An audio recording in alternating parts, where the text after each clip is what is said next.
Francisco Silvano. Madame Patricia Rousseau. Monsieur Nicolas Troupel. Monsieur Philippe Torres. Madame Catherine Thuet. Monsieur Thierry Jacques. Monsieur Francis Tursat. Monsieur Christophe Lacasse. Madame Stéphanie Moret. Monsieur Aurélien Mandelord. Madame Sonia Nesvas. Monsieur Nicolas Rousseau. Madame Valérie Crémonière. Madame Betty Santiago. Madame Michel Lacasse. Monsieur Bruno Gonçalves. Monsieur Karim Abel. Monsieur Philippe Pouget. Madame Emmanuelle Soulier. Madame Fabienne Hélène. Et Monsieur Javier Lagier. Présent. Merci Madame Bello. Je vais les mémoires de Monsieur Pouget pour Madame Michel Lacasse. De Madame Paoli pour Madame Elisabeth Minette-Jonel. De Monsieur Nicolas Toutouin pour Monsieur Jean-François Merenguel. De Monsieur Philippe Torres pour moi-même. De Madame Catherine Thuet pour Raoul Dalle et de Monsieur Francis Boussat pour Monsieur Francisco Silvano. Donc, suivant l'ordre du jour prévu aujourd'hui, en plus des points urbanisme, administration, finances, ressources humaines et jeunesse, nous avons un petit moment solennel et convivial à opérer concernant M. Éric Bonanno, que l'on va appeler avec l'ensemble de ses collègues par rapport, voilà, vous pouvez vous avancer, pas de souci.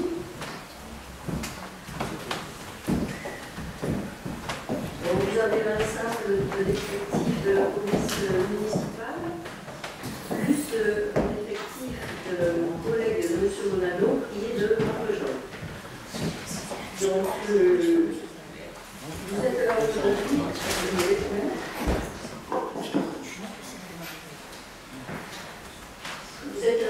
parce qu'il y a une dissection particulière. M. Bonanno a été sergent dans l'armée de 87 à 89, le réserviste de gendarmerie, au grade de major, 22 ans. Vous avez été intégré à la fonction publique territoriale en 1993 à la Congrégation de Montpellier. Après un passage au conseil régional d'Amiens du Sillon, vous avez pris la direction de la Lozère en 2008. En 2009, vous rejoignez la ville en qualité de gardien de police municipale. Nommé brigadier en août 2013, brigadier chef principal en mai 2015, vous obtenez le grade de chef de service de police municipale en mars 2020.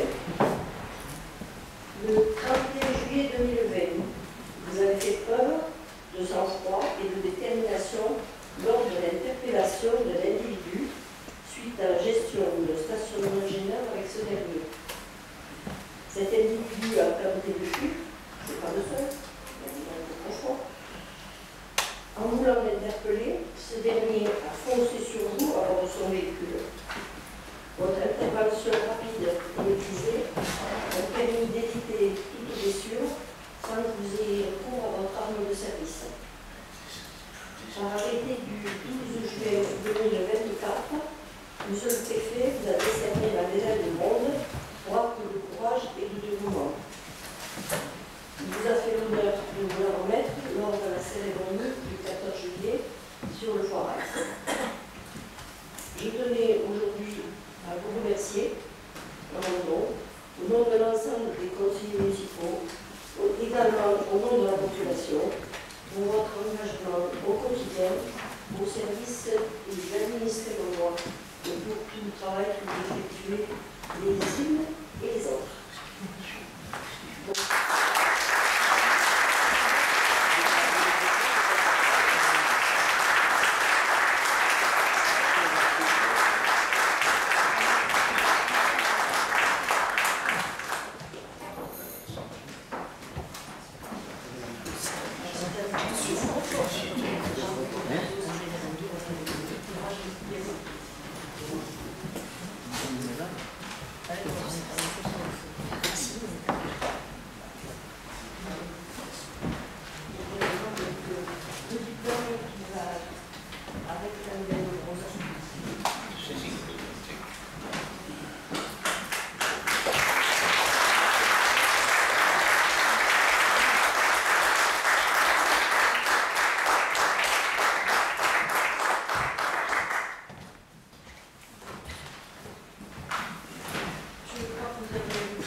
Oui, mais dans les mots, c'est mal.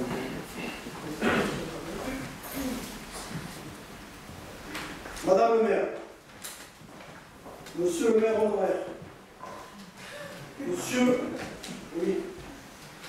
le premier adjoint, mesdames et messieurs les adjoints, mesdames et messieurs les conseillers délégués, mesdames et messieurs les conseillers,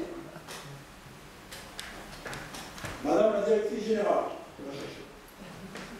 mesdames et messieurs les chefs de service, mes collègues de la police municipale, chers amis, j'ai une pensée émue pour l'adjudant de commune tué en service la semaine dernière lors d'un refus d'obtempérer.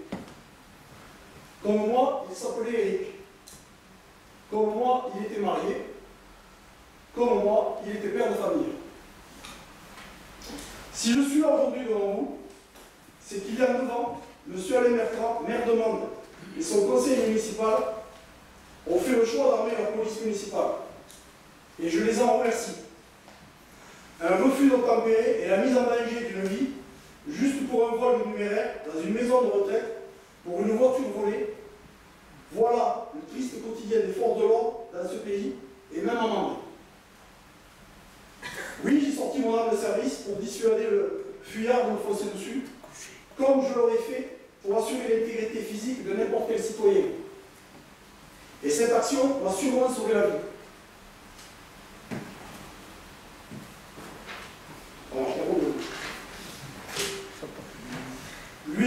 Lui ayant suffisamment montré ma détermination à mettre un terme à son rodéo avant qu'il ne blesse un passant, il a pris l'option de passer en force et n'a heurté que mon dos.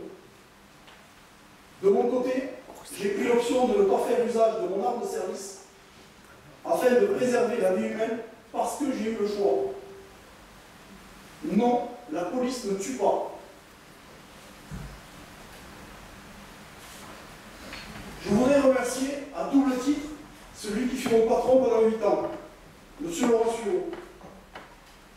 Tout d'abord, un remerciement professionnel, en votre qualité de maire de Mende, pour avoir toujours été attentif à la sécurité et aux besoins de la police municipale, mais aussi pour en avoir complété l'armement avec la formation et l'acquisition d'armes dites intermédiaires, afin qu'en cas de besoin, nous soyons en mesure de pouvoir graduer nos interventions, toujours avec le souci de la légitime défense et toujours en préservant l'intégrité physique des mises en cause. Mais je vous dois surtout un remerciement sur le plan humain.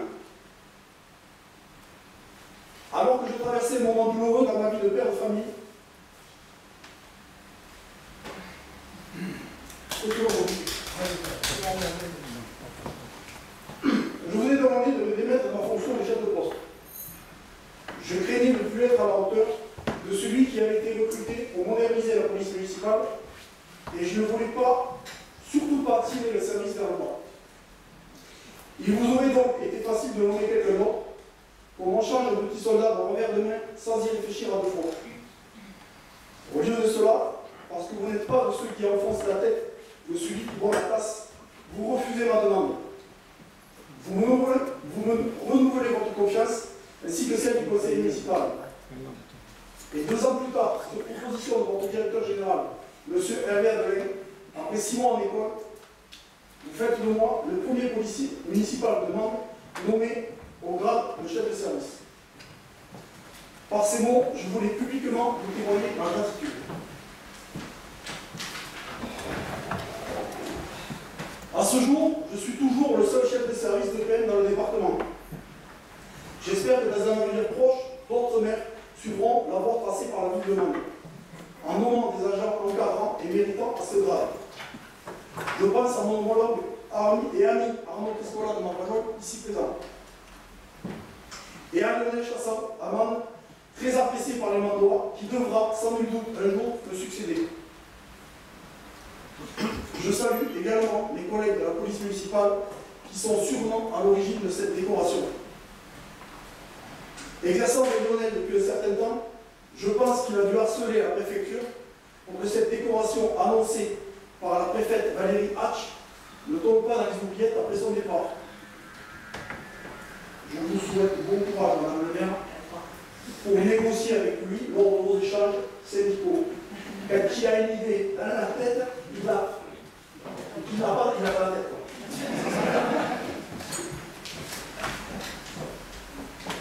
Je n'oublie pas non plus que 5 semaines après l'attentat de Nice, le 20 août 2016, c'est la police municipale primo intervenante qui a intercepté arme à la main lors des fêtes de demande des fichiers S, dont on ignorait quelles étaient leurs véritables intentions. Toujours concernant mes collègues, je n'oublie pas non plus que le soir du 19 avril 2019, notre véhicule de service a été violemment percuté par un fuyard pour une affaire de stupéfiants. Là encore, les BCP Durand Ludovic, Lionel Chassan, Régis Galté et moi-même avions sorti nos armes sans les utiliser.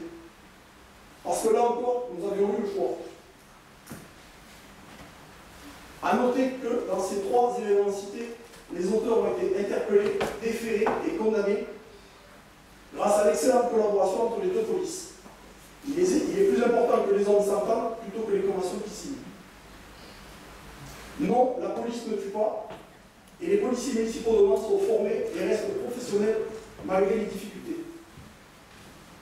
Un mot pour l'engagement de mes 2 autres collègues, Madame Sylvie Pires et M. Thomas Barbaz, qui souvent nous assistent sur la voie publique, la voyoucratie ne faisant pas de différence entre un policier municipal et un agent et un ASVP. Je partage avec mes 5 collègues cette décoration qui m'honore et m'oblige. Madame la directrice générale des services, vous avez fait la connaissance avec le monde de la police municipale. Vous nous êtes toujours disponibles, et quand les réponses ne vont pas dans le sens que vous auriez espéré, comme dernièrement, quand je vous ai annoncé qu'il fallait faire péter un obus jugé non transportable par les démineurs de Montpellier, je me délecte, chère Nathalie, de vous entendre me répondre, Eric, j'en peux plus de vous.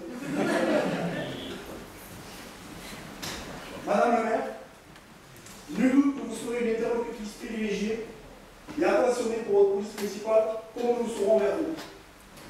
Je vous servirai avec la loyauté indispensable exigée par ma fonction, comme je l'ai fait avec vos 2 prédécesseurs, et comme je le ferai certainement un jour avec mon successeur.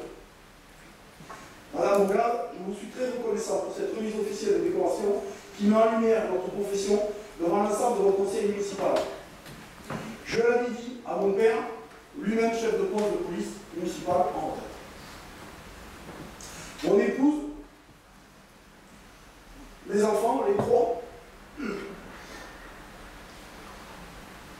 se joignent à moi pour remercier toute l'Assemblée de l'attention que vous me portez, et je vous assure de mon entier engagement et dévouement pour la sécurité de notre ordre. J'espère ne pas rater trop.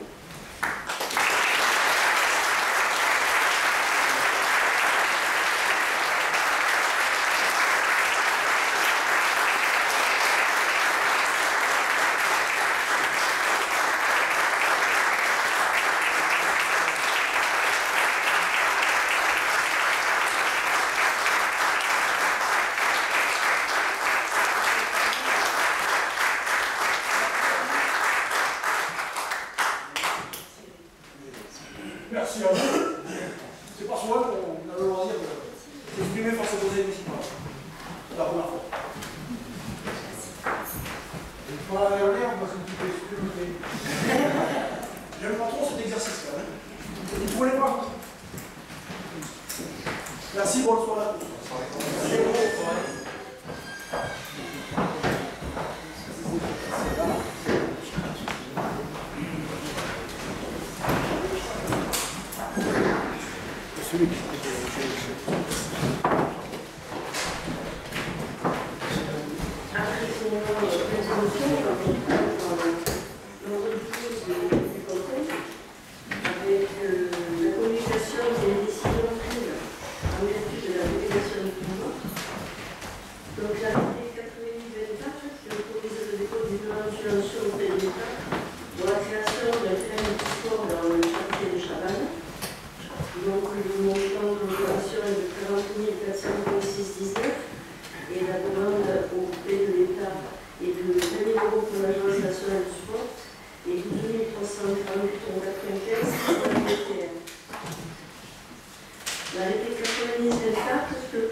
et accessoires. Le numéro 95 de 24 autorise le dépôt du droit de mutualisation auprès de l'État pour la commémoration du 80e anniversaire de la Libération, qui donc a eu lieu le 24 août dernier. Donc le montant total de la dépense est de 13 329 et la demande de subvention à l'État est de 3 332,25 qui a été accordée.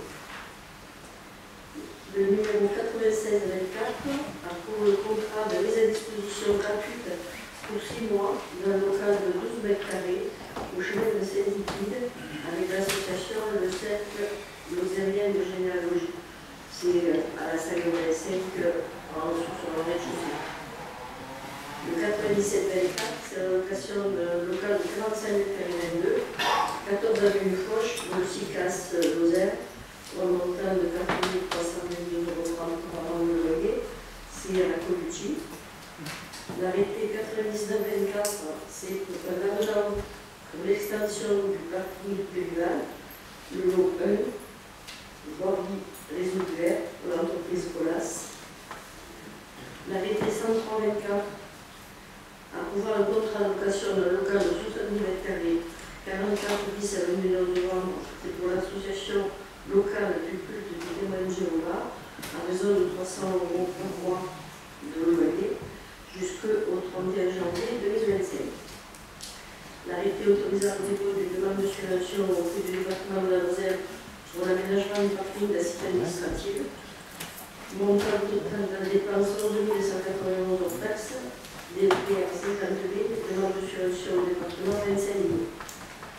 Arrêté 114-25, le dépôt du demande de subvention auprès du département pour l'aménagement du parking du Pléval.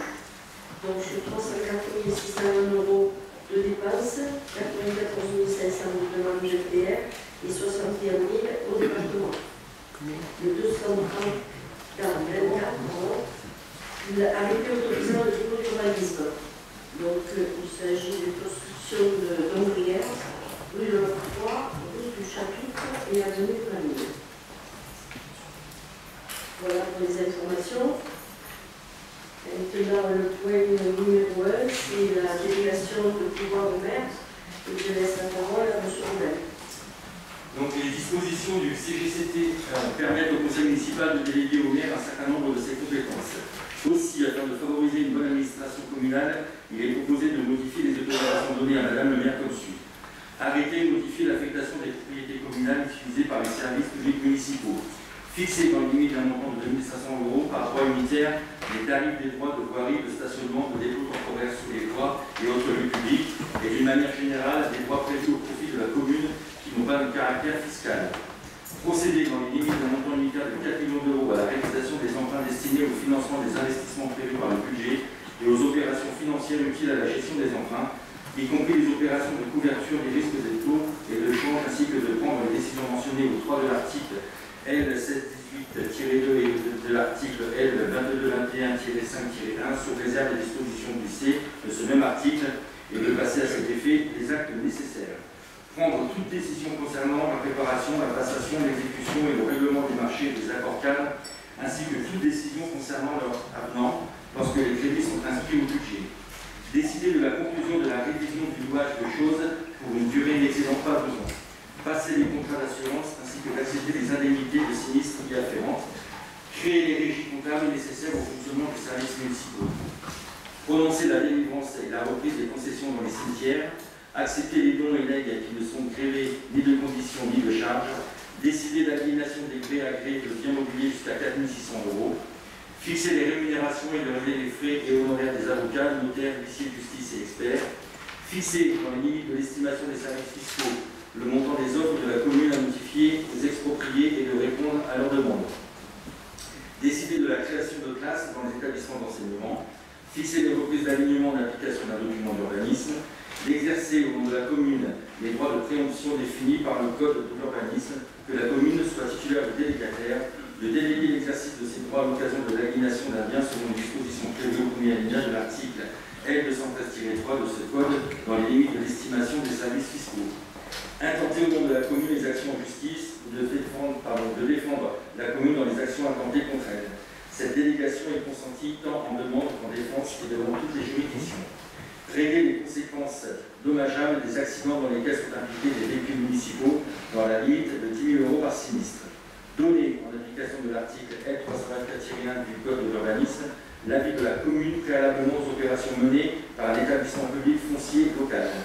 Signer la convention prévue par le 4e alinéa de l'article L311-4 du Code de l'urbanisme, précisant les conditions dans lesquelles un constructeur participe au coût d'équipement d'une zone d'aménagement concerté, et de signer la convention prévue par le 3e alinéa de l'article L332-11-2 du même code, précisant les conditions dans lesquelles un propriétaire peut verser la participation pour voirie et réseau.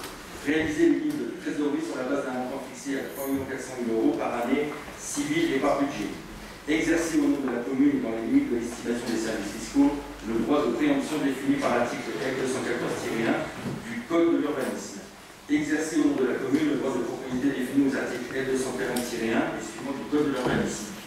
Prendre les décisions mentionnées aux articles L523-4 et L523-5 du Code du patrimoine relatives à la réalisation de diagnostics d'archéologie préventive prescrits pour les opérations d'aménagement ou de travaux sur le territoire de la commune. D'autoriser au nom de la commune le renouvellement de l'adhésion aux associations dont elle est membre. D'exercer au nom de la commune le droit d'expropriation pour cause d'utilité publique prévu au 3e alinéa de l'article L151-37 du Code rural et de la pêche maritime en vue de l'exécution des travaux nécessaires à la constitution d'aires intermédiaires de stockage de bois dans les zones de montagne. De demander à l'État ou d'autres collectivités l'attribution de subventions dans la limite de 2 millions d'euros par demande de subvention et par collectivité. Déposer au nom de la commune les autorisations d'urbanisme relatives à la démolition, à la transformation ou à l'édification des biens municipaux en matière de déclaration préalable, permis de construire, permis d'aménager et permis de démolir.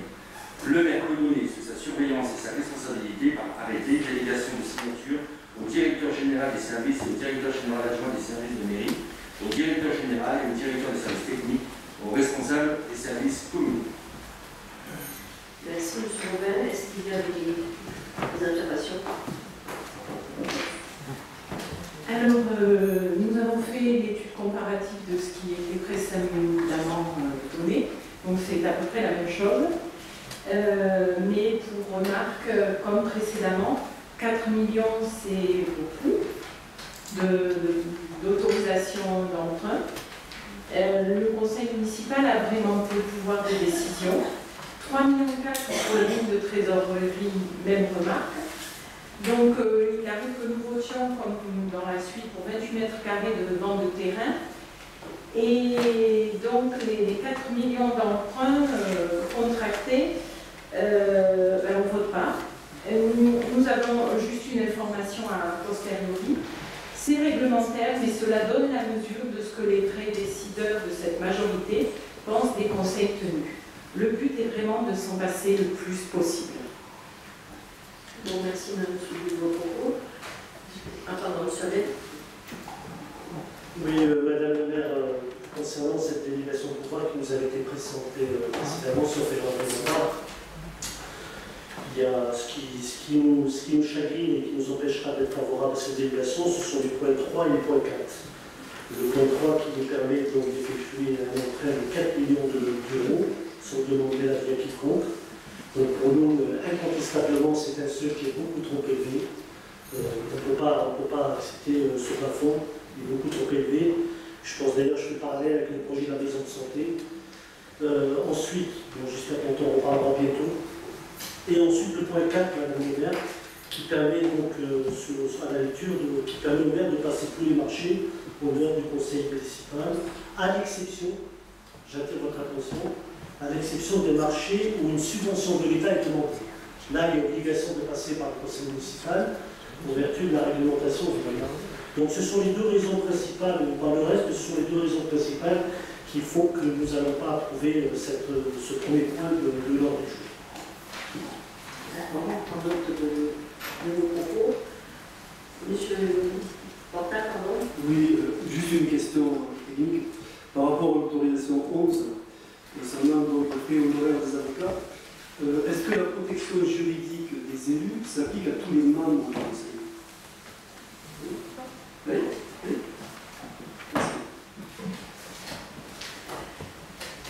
Donc on va passer au vote. Qui c'est qui est pour? Non, pardon, ici qui est contre. Ils s'abstiennent? Merci. Donc maintenant, on va passer aux délégations du représentant du conseil municipal dans les différents organismes. Donc, Madame la directrice a fait part au groupe de M. Pouget et au groupe de Madame Soudet d'une éventuelle modification, même s'il le souhaitait. Donc aujourd'hui, nous n'avons eu que seul retour, celui de M. Pouget. Eh bien, c'est parce qu'on n'a pas été interpellé. Non, je n'ai pas reçu. Donc, bon, il n'y a pas de grosse modification. La proposition, par exemple, sur la commission de la vie associative jeunesse pour les élus de la majorité, il ne bouge pas. Et pour les élus de l'opposition, c'était Madame Guerre et Madame Jacques. Est-ce que vous restez sur cette commission? Oui. Pour la commission d'appel d'offres. Donc, en titulaire, il y a M. Robert, Mme Minet, M. Combe, Mme Dami. Précédemment, il y avait Mme Guerre. En suppléant, M. Silvano, M. Jacques, Mme Paroli et M. Raoudal. Et en suppléant, M. Bringer. M. Pouget a demandé s'il était possible d'intervertir M. Bringer titulaire et Mme Guerre suppléante. Est-ce que vous êtes d'accord? Moi, je laisserai la place à Mme Soudet. Je n'ai pas été interpellée, c'est ça le souci. Moi, je vais passer à la oui. Bon. Elle est remontée, une soulier, voilà, c'est mon point. Non, je n'ai pas reçu. Comme c'est mon ancien boîte de quand je travaillais, il n'y avait pas de. J'ai envoyé le 30 pour avoir. J'ai envoyé le 30 août, donc. Non, je n'ai pas eu. C'est l'adresse, moi, vous pouvez faire. Monsieur l'adresse. Oui, oui, je sais. D'accord. Monsieur Bringer? Donc, comme l'avait stipulé M. Pouget dans son mail, donc on demandait d'intervertir donc le rôle de moi qui était suppléant, et Mme Nier qui était titulaire. On n'a pas pu en discuter parce qu'il n'y avait pas eu de retour de la part de l'équipe de Mme Soulier. Donc la question est-ce que ça vous intéresserait, parce qu'on vient de changer, ça fait 4 ans que vous avez été titulaire, et nous on vous fera passer tous les documents relatifs à cette commission, et en échange on vous propose d'inverser avec la commission des finances, qui je pense peut être intéressante pour vous. Ah, si c'est une commission de finances, je prendrai. Voilà. Donc, oui. Allez, moi je vais être informée. Vous nous disiez, M. Bringer, que vous prendriez la place de titulaire sur la commission d'appel d'offres. Donc ce serait Mme Soudet qui serait suppléante. Suppléante, on ferait passer donc bien sûr les documents afférents. Et deux élus de l'opposition à la commission de finances, M. Pouget et moi-même, et je céderai donc sur mon siège à Mme Soudet et M. Pouget rester sur le deuxième siège. D'accord, si vous attendez comme ça, donc il n'y a pas de souci.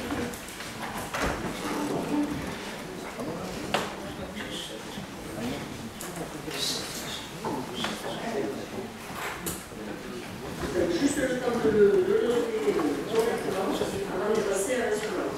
Donc, commission d'appel d'offres, on a M.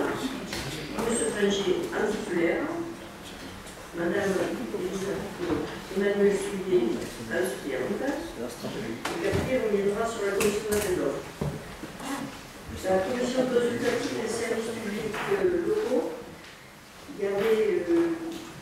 Torres, M. Combe, M. Silvano et Mme Soulier. Est-ce que vous restez? La commission consultative des services publics locaux. D'accord. Là, j'en ai comment?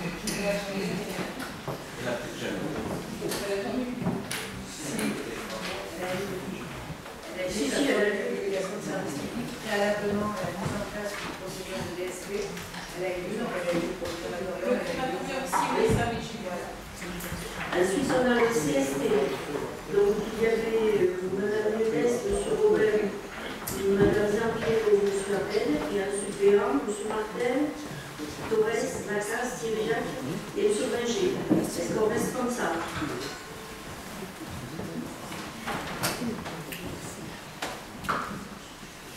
Pour le lycée Châtal, il n'y a pas de changement. M.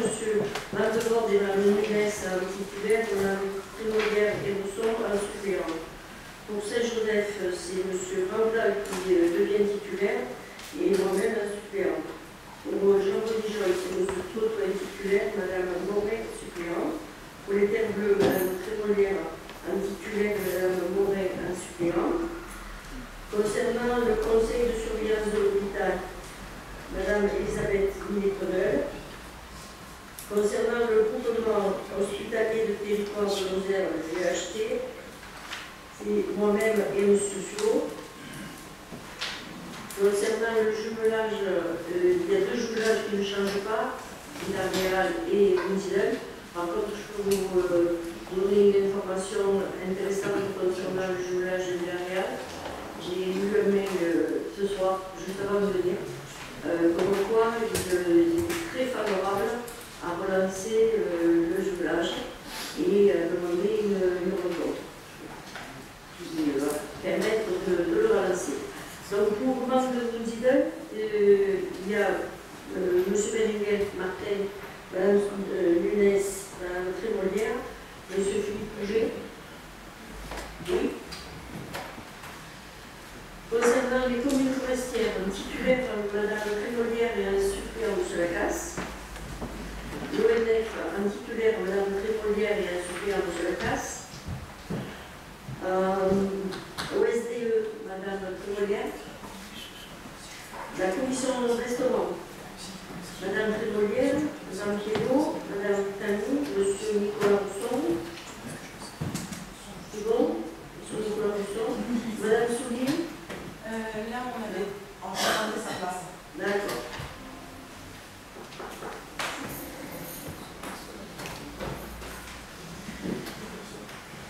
La commission locale de l'information de surveillance concernant Chimérec, un titulaire de M. Robert et un suppléant Mme Trémolière. Concernant le conseil d'administration de la SPN, M. Sioux, M. Berenguel, Mme Françoise-Anne Brajon, M. Robert à la place de M. Martel, Mme Elisabeth Minet, M. Berger. D'accord. L'office de la vie associative, ça ne change pas. Le CNMA, M. Sio, avec un référent des services techniques, M. Méloès. Le groupement de commande pour la fourniture de matériel électrique, M. Sylvano Francisco, titulaire, et Mme Minet, en suppléant. Comité consultatif citoyen des mobilités, c'est moi-même ou Mme Betty Zampiero. Représentant, M. Robert, Mme Mayol, Mme Minet-Connell, Mme Stéphanie Morel, M. Portal. Okay. Et le dernier, la composition de la commission locale du SPR, site national de Ouancab. Donc moi-même et mon représentant, M. Jean-François Berenguel. Un élu à titulaire, Marie-Paul Elisabeth Minet-Connell, et un suppléant, M. Soul, M. Combe. Voilà pour les délégations qu'il y avait à modifier. Donc on prend note sur la commission présente, puisque on ne l'avait pas envisagé. Donc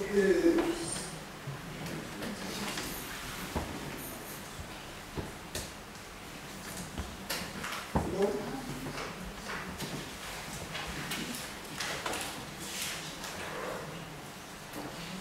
Donc en commission finance, actuellement en position de M. Avec et M. Pouget. Et donc on resterait sur M. Pouget et Mme Soulet. On est d'accord? Donc on complétera et on verra la modification puisqu'il y avait pas de modification dans le deuxième au lieu de faire la fin.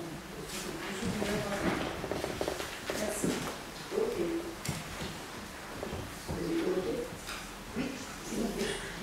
Donc tout le monde a fait des observations? Qui est contre? Qui s'abstient? Merci de votre unanimité. Maintenant, on va passer à la fixation des indemnités. Madame Antoine Marché-Major. Les dispositions de l'article L. 2123-20 du Code général des collectivités territoriales permettent d'allouer aux maires, adjoints et conseillers municipaux DDB des indemnités mensuelles de fonction. Ces indemnités sont calculées par rapport à la population de la collectivité en pourcentage par référence à l'indice brut terminal de la fonction publique avec majoration éventuelle. L'article L. 2123-22 du Code général prévoit plusieurs cas de figure de majoration d'indemnité de fonction par rapport à celle votée par le Conseil municipal.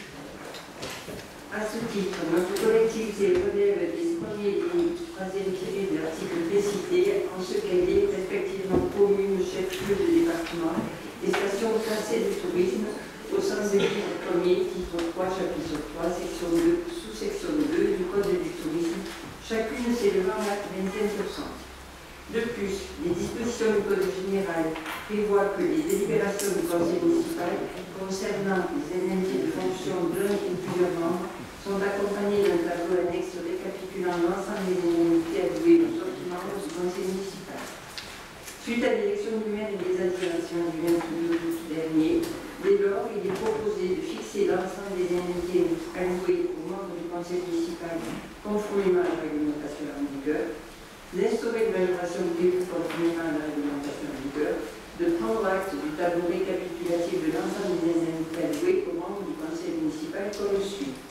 Donc les indemnités maximales, maires plus adjoints, calculées par rapport à la population de la collectivité et par référence à l'indice brut terminal de la fonction publique, le maire avec un taux maximum de 65%, les adjoints un taux maximum de 27,5% multiplié par 9 adjoints, soit un total de 72,50%. Donc vous avez tous reçu les tableaux, mais on va parler de la fonction de maire. Donc régime organe de taux d'indice brut terminal de 48,19%, majoration chef-lieu 27%, majoration station classée 27%, donc un taux après majoration de 72,28%. Pour le premier adjoint, après les majorations, c'est un taux de 28,69%.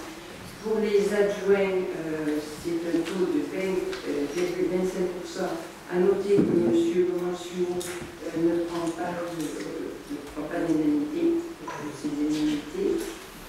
Pour ceux qui est conseiller délégué, nous passons à un taux de 18,33%. Donc il vous est demandé d'autoriser Madame le maire à effectuer l'ensemble des démarches et assigner l'ensemble des pièces relatives à la mise en œuvre de cette décision. Je vous souviens. Alors premièrement, c'est ce que j'ai pas pu dire l'autre fois, 9 adjoints, c'est trop, parce que pour moi le tourisme et le sport sont des compétences qui sont communautaires, donc il n'y a pas besoin d'adjoints ici. Et la vie associative a surtout besoin d'indépendance. Donc on a économisé 3 adjoints, on tombe à 6, on tomberait. Ensuite, je voudrais connaître le montant global annuel de la ligne budgétaire destinée aux élus. Alors, il me semble qu'elle est de 250 000 € par an pour 18 élus. C'est ce que j'avais vu dans le budget. C'est une information claire qui doit être donnée au mandat. Pouvez-vous me confirmer le montant global? Par ailleurs, dans d'autres mairies, sont inscrits dans ces tableaux le montant mensuel des indemnités perçues par chacun des élus concernés en euros, en brut et en net. Ce serait souhaitable que vous fassiez de même ici. Plutôt que de présenter les pourcentages, pouvez-vous nous indiquer ces sommes? J'ai fait moi-même le calcul, mais l'information est difficile à trouver pour la plupart des habitants. La transparence est une preuve de bonne volonté. Et enfin, Madame Mayotte a déclaré vouloir garder son indépendance. Va-t-elle renoncer à ses délégations et aux indemnités perçues? Alors, concernant votre demande de chiffres sur le budget global de l'équipage, on pourra vous répondre au prochain conseil municipal. Concernant les délégations de Mme Mayotte, vous poserez la question et le jury reviendra au conseil municipal. Monsieur Portal. Oui, les élus de la majorité soient indemnisés pour leur engagement lorsque c'est justifié, c'est tout à fait normal. Mais j'aimerais rappeler à cette Assemblée qu'en tant qu'élu de minorité, c'est plus que du bénévolat, puisque ça nous coûte même de l'argent. Et on a l'obligation d'être au bureau de vote lors des élections. Je pense qu'il y a quand même un manque de reconnaissance. Et j'estime que ce n'est pas juste. La politique de ce Conseil n'est pas favorable à une ouverture de la représentation démocratique et aux bonnes volontés. Je trouve que c'est dommage pour notre pays. Voilà, je partageais le sentiment que j'ai depuis le début de mon mandat. Monsieur Magnier. Juste un petit point pour rebondir sur les propos de M. Portal, qui sont, je pense, que les siens. Si on s'est présenté sur une liste et qu'on s'est engagé pour la commune, je pense que ce n'est pas pour des deniers ou quelconque rémunération ou indemnité. Je pense qu'on fait vraiment par un engagement collectif et non pas pour de l'argent. Donc effectivement, si ça vous embête de venir, je pense que laissez votre place. Donc c'est un engagement, vous respectez votre engagement, et l'engagement il est profond et ça implique aussi de venir au moment des élections, tenir les urnes. C'est comme ça, c'est un engagement, M. Portal. Je pense que pour le poste, je vais simplement dire que je se considère comme un élu d'opposition, alors que je me considère comme un élu de minorité qui fait des propositions, tout simplement. Bien, je laisse la parole à M. Fio. Je veux juste dire qu'on applique en fait la loi, tout simplement. Le parti de l'opposition nous a fait des procès, il y en a trois, il y en a toujours un qui est pendant, les deux premiers ont été perdus. Il y en a un qui va être examiné, je ne sais pas quand, prochainement peut-être, ou le dernier. Il faut regarder ce qui ressort de ces recours. Mais en fait, on applique la loi parce que malheureusement, et il y a peut-être M. Portal un sujet à faire remonter, vous devriez le faire remonter à la représentation nationale, parce que pour moi, la loi est mal faite. C'est-à-dire que dans les villes, dans les communes inférieures à 100 000 habitants, on ne peut pas avoir comme on a par exemple au département de la Lozère, une commission permanente qui fait que tous les élus sont logés au même régime. Dans les communes de moins de 100 000 habitants, il faut nécessairement avoir une délégation pour pouvoir prétendre aux indemnités. Et donc, comme vous l'avez constaté, il y a un certain nombre d'élus adjoints, il y a un certain nombre d'élus conseillers délégués qui ont des délégations, et donc à ce titre-là, qui peuvent bénéficier des indemnités justifiées par le fait qu'ils ont une mission particulière à accomplir. Merci, M. Fio. Je vais passer donc au vote. Qui s'abstient? Qui est contre? Merci. Donc maintenant, on va passer aux questions d'urbanisme. Donc, ça concerne le nouveau lotissement communal de Joséphine Becquet. Donc, M. le Portal. Le prix de 99 € le mètre carré TTC est établi conformément à l'avis du bureau d'évaluation domaniale pour la vente des lots qui s'établit de la manière suivante. Pour le lot numéro 15, une surface de 585 m² pour un prix du lot TTC de 57 911 € à Mme Mathilde Lambert. Pour le numéro de lot 9, une surface de 694 m² pour 68 706 € à M. Joris Touami et Mme Soria Mondi. Le numéro 18, une surface de 639 € pour une somme de 63 261 € à Mme Annick Bernard. Les frais de notaire seront à la charge des acquéreurs. À l'occasion de l'attribution, il sera convenu qu'un délai de 4 mois sera octroyé aux futurs acquéreurs à compter de la présente délibération pour déposer le permis de construire afférent. 6 mois de plus seront donnés pour signer l'acte d'acquisition. Préalablement sera déposé au service urbanisme la déclaration d'ouverture du chantier. Dans le cas où l'un des acquéreurs ne pourrait donner suite à son projet de construction et sera obligé par suite de circonstances indépendantes de sa volonté de céder le terrain acquis, il sera repris par la commune au prix d'acquisition, tous les frais en découlant restant à la charge de l'acquéreur défaillant. Il est proposé d'autoriser la vente des parcelles précitées aux acquéreurs ci-dessus exposés, d'autoriser Mme le maire à signer les actes de vente à venir, d'autoriser Mme le maire à effectuer l'ensemble des démarches et à signer l'ensemble des pièces relatives à la mise en œuvre de ces décisions, et de charger l'office notarial de la SAS Notac de signer tous les actes, pièces et documents nécessaires à la réalisation de ces opérations. Merci, M. Van de Voorde. Donc c'est le lotissement qui est au Glen, où sur 25 lots individuels, il y a un lot collectif qui va être très certainement attribué sous peu, et que les autres se vendent au fur et à mesure des demandes. Qui c'est qui est contre? Qui s'abstient?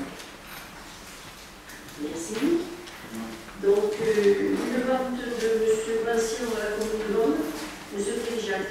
Après la réalisation de 2 lotissements secteur du Chaos et dans la commune de Londres, la vocation d'habitat, du Baker et d'autres organisations d'activité économique et artisanale recouverte par la communauté des communes Cœur de Lozère, la commune souhaite poursuivre l'organisation du secteur classé en zone 2 à U et au PMU.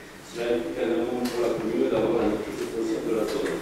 Aussi, dans le cadre de négociations, la commune demande de maintenir M. Joël Vincent l'acquisition des parcelles BP 144 et une partie de la parcelle BP 145 située secteur du Chaos.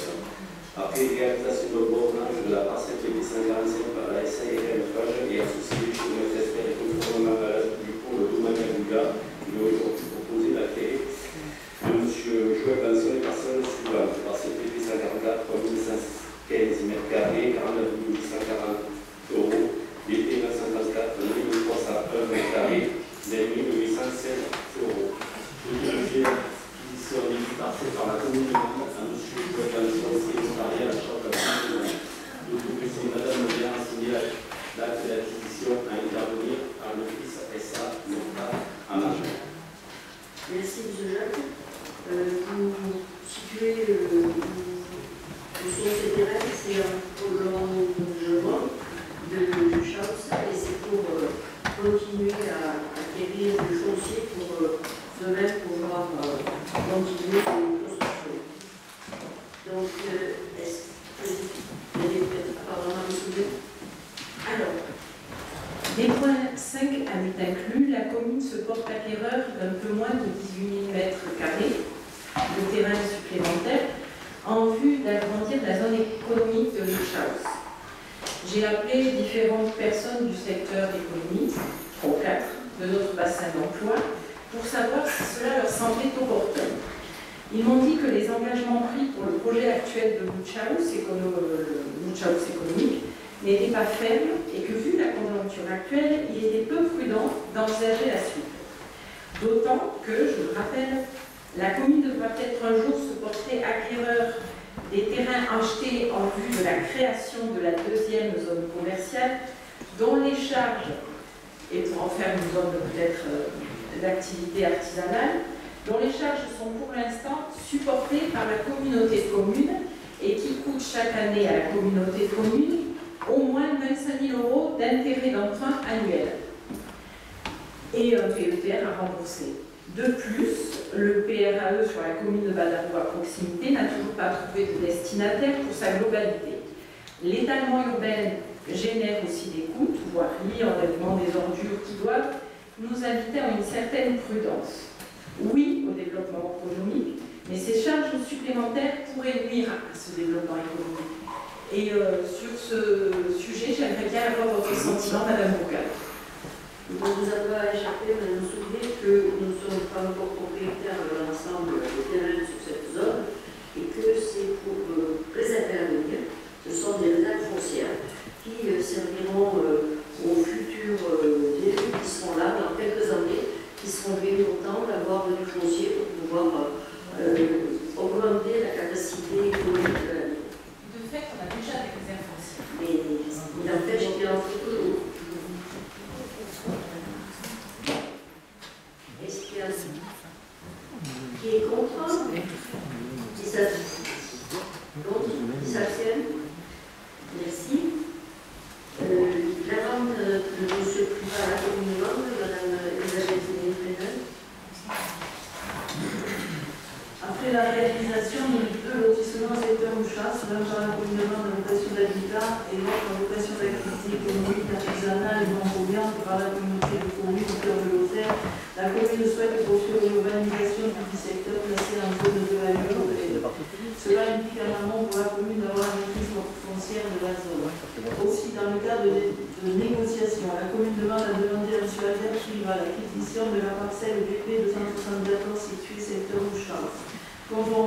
l'avis du pôle domanial du Gard, il est aujourd'hui proposé d'acquérir à M. Albert Rival la parcelle suivante, BP 174, 2180 m², 34 880 000 euros. D'autoriser l'acquisition de la parcelle par la commune grande à M. Albert Rival, et notarié à la chambre de la commune, d'autoriser Mme le maire à signer l'acte d'acquisition à intervenir en ressources SAS notable à vente. C'est dans la continuité du point précédent. Qui est contre? Ils s'abstiennent. Merci. Concernant le point 7, c'est la vente de Mme Lebrun vers la commune de Mende, M. Martin. Après la réalisation de lotissement secteur de chance, même par la commune de Mende, la vocation d'habitat et d'autres vocations d'activité économique et ou artisanale non polluantes par la communauté communautaire de Lausanne, la commune souhaite poursuivre sur l'urbanisation du secteur classé en zone EAU et PLU, cela implique un amende par la commune d'avoir une foncière de la zone. Dans le cadre de négociation, la commune de Mende a demandé à Mme Zetraï l'acquisition des parcelles BP 152, BP 273, BP 274 et BP 275 situées au secteur de Chaos. Conformément à l'avis du pôle domanial du Gard, il est proposé d'acquérir de Mme Josette Lebrun les parcelles suivantes. Parcelle BP 152, 2620 m², parcelle BP 273, 2220 m², parcelle BP 275, 4620 m², pour un montant global de 151 360 euros. Il est proposé d'autoriser l'acquisition des parcelles de la commune de Mende à Mme Joseph Failly, frais notarié à la chambre de la commune de Mende, d'autoriser Mme le maire à signer l'acte d'acquisition et à intervenir en la liste SAS à Mende. Donc là, on est toujours sur le même secteur. Est-ce qu'il y a des oppositions? Des votes d'opposition? Merci. Le point 8, c'est la vente des consorts Toulon à la commune de Mende. On est toujours dans le même secteur de la motion.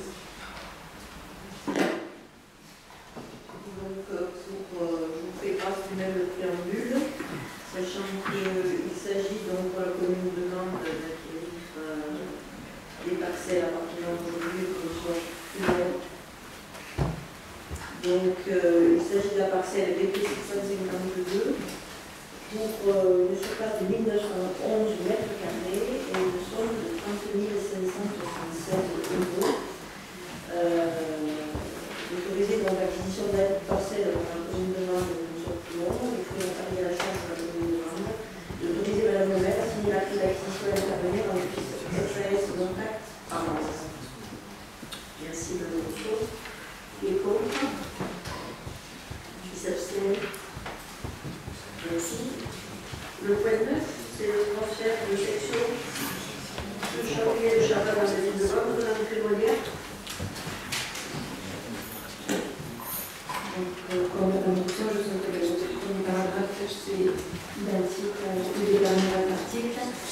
Donc, afin d'aménager l'ensemble de la zone, il est prévu de créer une voie structurante entre la zone d'activité et la zone des indicateurs km. La commune de Mende, en partenariat avec la SAFER Occitanie, souhaite transférer sur le compte de la commune les parcelles appartenant à la section de Chavannes et Chavannes. Considérant que la commune de Mende a cédé à la communauté des communautaires de Lausanne une emprise nécessaire pour réaliser les zones d'activité économique et ou artisanale non polluantes, mais aussi qu'elle a achevé le lotissement communal rue Joséphine Becker. Considérant que la continuité de l'urbanisation de ce secteur, classé en zone 2 à PLU, est nécessaire au bon développement de la commune. Considérant l'article L. 2411-12, alinéa 2 de la loi numéro 2013-428 du 27 mai 2013, modernisant le régime des sections de communes et les dispositions de l'article L. 2111-6 et L. 2411-15 du Code général des collectivités territoriales. Lorsque le transfert de biens de section a pour but la réalisation d'un investissement nécessaire à l'exécution d'opérations d'intérêt public, à l'implantation de lotissements ou à l'exécution d'un service public, le Conseil communal a seule compétence pour autoriser le transfert de parcelles de la section à la commune. Considérant la nécessité de créer une voie structurante qui relevait de la RT 50 à la dite zone d'activité, et considérant que Mme le maire s'est engagée à ne transférer que la surface nécessaire au futur projet d'aménagement urbain, du correspond dans le cas présent à la zone 2A du PLU, nécessitant un bornage pris en charge par la commune de Nantes. Il est donc proposé de transférer les parcelles suivantes à la section de Chavannes, donc sur le secteur de Luchaus, le BP 754 et le BP 932, pour un total de surface sur la surface transférée de Chavannes de 12 979 m². Également pour la section de Chavry, secteur de Luchaus, pour la surface transférée de Chavry qui correspond à 7 435 m².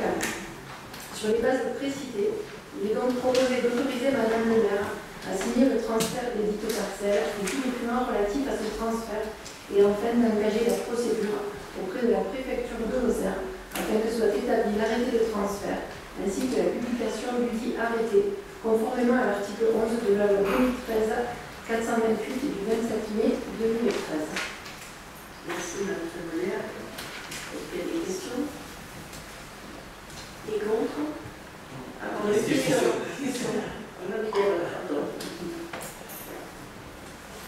Comme vous l'indiquiez, Madame le maire, dans le dernier paragraphe de ce point 9, vous vous engagez à ne transférer que la surface nécessaire au futur projet d'aménagement urbain. Et c'est déjà bien trop. Dans le PADD, il est indiqué sur plusieurs pages les éléments suivants. Modérer la consommation d'espace et de l'étalement urbain. Le projet communal s'attache à permettre l'extension mesurée des hameaux, etc.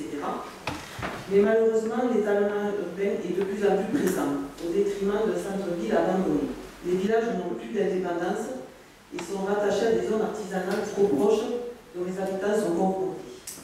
Alors certes, beaucoup de familles cherchent un terrain pour construire leur habitation, mais avec quelle cohérence? Merci. Merci Madame le maire. Laissez Monsieur Sureau répondre. Moi je veux faire remarquer, Madame le maire, je vous félicite, puisque nous sommes en train d'acquérir plus de 25 000 m² de terrain qui vont permettre effectivement le développement raisonnable. Il est nécessaire de la ville de Mende, et c'est le président du conseil départemental qui vous parle, il y a besoin, c'est Georges Frêche qui le disait, il y a besoin que la ville de Mende se développe pour que le département de la Moselle se développe aussi. On a sur le département 3 ou 4 moteurs au cœur de la Moselle, bien évidemment, l'axe 75, du côté de la Gaule aussi, il y a du potentiel, et sur Florac, plus modestement. Et donc on a besoin de développement, on a besoin de construction, on a besoin d'être des entreprises. Il a été signé cet été aux 4 permis de construire de nouvelles entreprises qui s'installent sur le territoire. Je dis bien de nouvelles entreprises qui s'installent sur le territoire. Donc c'est quand même un bonheur de les voir arriver, quoi que vous en pensiez. Et puisque Madame hier reprenait le PADD, qu'on nous avions travaillé à l'époque, ce PADD, effectivement, il a conduit un PLU avec une mesure de consommation d'espace qui a conduit à ce que ce PLU révisé en 2018, tout début du mois de janvier 2018, soit validé et que ces terrains qui sont au Chaos puissent être aménagés. Donc, s'il vous plaît, ne racontez pas n'importe quoi comme discours au doigt. Et après, ne dites pas non plus qu'il ne se passe rien au centre-ville. Parce qu'il y a quand même des aménagements qui sont faits sur le centre-ville. On a fait le musée, ça ne vous plaît pas. On a fait le cinéma, ça ne vous plaît pas. On fait l'action cœur de ville, ça ne vous plaît pas. Il y a des aménagements de logements qui sont faits par des particuliers, par des bailleurs sociaux. Il y a des ruines qui ont été réhabilitées dans le centre-ville, ça ne vous plaît pas. Je ne sais pas quelle est votre vision de la ville. Je pense que vous n'avez pas une grande vision pour la ville. Et si je comprends bien votre dernier propos, c'est que vous préféreriez que les gens qui veulent construire, qui veulent avoir leur logement, aillent le faire sur d'autres communes. Mais moi, je dis non. Je dis que les Mandois, on doit pouvoir proposer aux gens de Mende qui veulent construire sur Mende de pouvoir construire ici. On doit pouvoir proposer aux gens qui veulent venir s'installer sur la ville de Mende de pouvoir le faire ici. On a trop souffert, la ville a trop souffert par le passé de gens qui allaient construire sur les communes périphériques. Ça existe toujours, c'est très bien parce que c'est le développement aussi de la vallée du Lot et du cœur de la Lozère, mais il faut aussi que les gens qui le souhaitent, parce qu'il y a des services sur Mende, et des bons services sur Mende, on reparlera prochainement du transport urbain qui va être remis à plat au 1er janvier 2025. C'est un excellent service, notamment pour les gens qui ont des enfants. Et donc, voilà, moi je souhaite qu'on puisse, Madame le maire, continuer à investir et à travailler sur la ville de Mende, et ce que les Mandois puissent se construire, et à ce qu'on puisse installer des entreprises sur cette ville. Merci.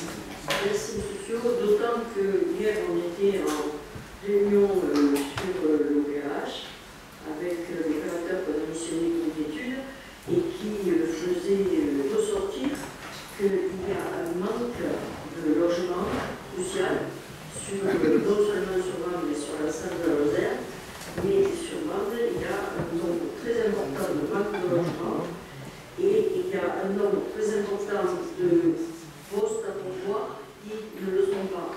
Donc il y a aussi une adéquation à avoir entre la proposition de logement et le nombre d'emplois qui sont en recherche. Monsieur Portal? Oui. Donc, pour répondre à M. Sio, nous sommes favorables au développement de la ville, bien entendu, et à l'acquisition foncière de parcelles, évidemment. Simplement, on s'interroge, et ça va justifier aussi pourquoi nous avons voté contre le point précédent, on s'interroge si ces parcelles-là vont servir à l'extension de la ZAE House ou à du résidentiel. Il faut savoir que je ne suis pas le seul à m'interroger sur la pertinence de développer ce secteur de Mende. Pourquoi? Parce que l'accès à la ZAE House est compliqué. Et puis, cela va générer forcément une augmentation du trafic routier et de camions. Or, ce trafic routier va nettement augmenter sur l'avenue Jean Moulin. Et je rappelle qu'il y a 2 établissements scolaires à proximité. Donc, voilà, notre position est claire. Ce n'est pas un secteur à développer sur le plan économique. Je pense qu'il y a d'autres lieux à Mende pour le faire, et notamment profiter de la rocade ouest qui permettrait un accès aisé pour les camions. Merci. Monsieur Sio? On voit bien d'accord, je suis désolé, mais quand on reprend la parole, on voit bien qu'il n'y a pas cette volonté de vouloir quand même développer la ville. Excusez-moi, mais si on veut faire des zones d'activité, si on veut faire de résidentiel, il faut le faire là où on a la capacité de la maîtrise foncière. On vous propose ce soir, effectivement, de reprendre des terrains pour nous permettre, dans les temps d'avoir cette capacité foncière pour investir sur le territoire. Donc vous prenez, là, ce que j'entends depuis tout à l'heure, vous prenez effectivement le repli, il ne faut rien faire, il ne faut pas se développer, il ne faut pas aller de l'avant. Et moi je vous dis que la Lozère, c'est le développeur de la Lozère et qu'on a besoin de ce développement pour l'ensemble du département. Il y a également des acquisitions qui vont permettre de réaliser une voie pour pouvoir desservir par le haut l'ensemble des lots qui demain seront à l'attribution. Monsieur Berger. Juste un point concernant ces terrains spécifiquement. Pour les autres, vous avez bien vu qu'on n'avait pas voté contre, qu'on ne s'était pas abstenu. Concernant ces terrains qui ont pour but, dans un futur assez éloigné, d'après vos propos, une opération d'intérêt public, est-ce que c'est légitime de le faire maintenant? Pourquoi?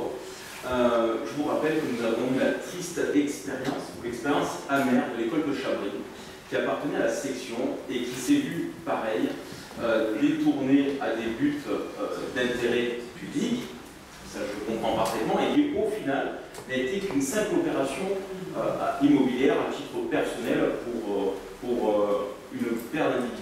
Je ne voudrais pas qu'on retrouve dans ces travers avec cette opération d'intérêt public, je le conçois certes, mais est-ce qu'il y a vraiment urgence à voter aujourd'hui l'acquisition? Il y en a peut-être pour 200 000 €, enfin l'acquisition, l'échange, le transfert, ça fait 200 000 € qu'on spoil à la section, une fois de plus. Je rappelle que l'école de Chabris, c'est environ aussi 200 000 €. Donc je ne vois pas l'intérêt aujourd'hui, avec précipitation, de faire cet échange.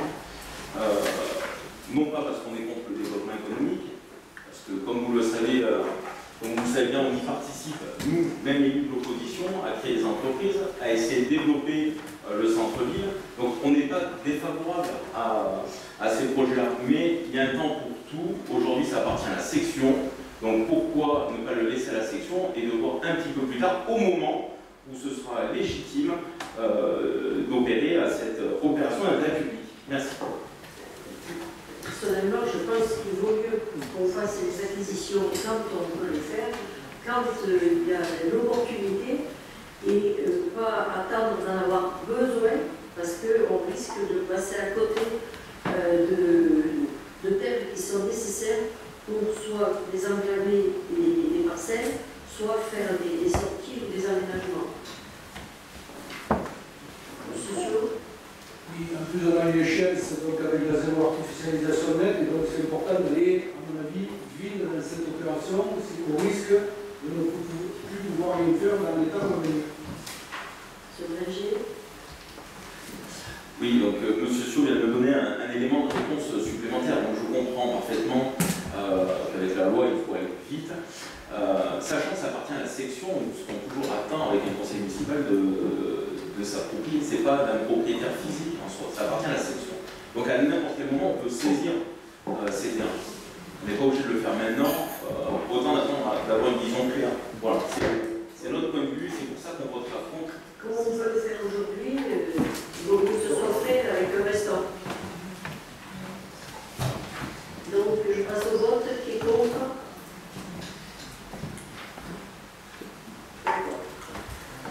Donc maintenant, c'est la commune de vente qui vend, M. Jean-Marc Ligne, M. Jean-François Dallaguet. Oui, il s'agit d'une vente de la commune à monsieur et madame, madame et monsieur Jean-Marc Ligne, suite au désistement de madame et monsieur Vermoufa. Une parcelle de 610 mètres carrés, rue des Jeunes Ouvriers, pour un montant vendu à madame et monsieur Jean-Marc Ligne pour un montant de 45 750 €. Avec certaines prescriptions, notamment une limitation de hauteur des constructions, qui serait imposée à 7 mètres par rapport au terrain naturel, le maintien de la draille à l'arrière du lot cédé, l'ensemble des réseaux permettant de desservir chaque lot sera à la charge des acquéreurs. Donc il vous est proposé aujourd'hui d'autoriser la cession par la ville demande de la parcelle citée ci-dessus, frais notariés à la charge de l'acquéreur, et d'autoriser Madame le maire demande à signer les actes de cession à intervenir à l'office notarial de la SAS Notact à Rome. Merci, M. l'ingénieur. Des questions, M. Portal? Oui, Madame le maire. Récemment, le conseil municipal a également attribué une grande parcelle de 1351 mètres carrés à M. et Mme Digne. Je crois que c'est mon adjoint, il me semble. Alors, je ne comprends pas pourquoi ces personnes puissent racheter une parcelle supplémentaire alors qu'elles auraient pu bénéficier à des mandats pour construire leur résidence principale. En fait, c'est M. Jean-Marc Digne qui achète, et c'est pour le compte de leur fille, qui est handicapée, et à construire pour leur fille.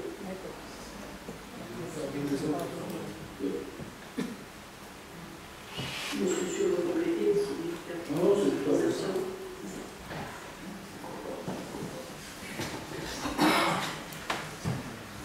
Je passe au vote. Qui est contre? Qui s'abstient? Merci.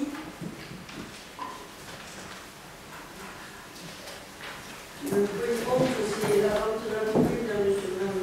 Tuc. Monsieur Sur. Alors, en délibération du 26 juin 2024, la commune demande à désaffecter et déplacer le parti du domaine public situé rue Picausel, en vue de sa section.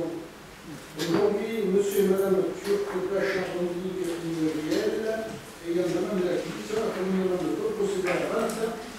Donc la parcelle AW401 pour 28 mètres carrés pour un prix de 840 €. Donc il vous est proposé de proposer la vente de cette parcelle à M. et Mme Turc d'achat. Frais de géomètre et notarié à la charge de ces derniers, d'autoriser Mme le maire à signer l'acte de cession et intervenir à l'office de la SAS Notact en Mende.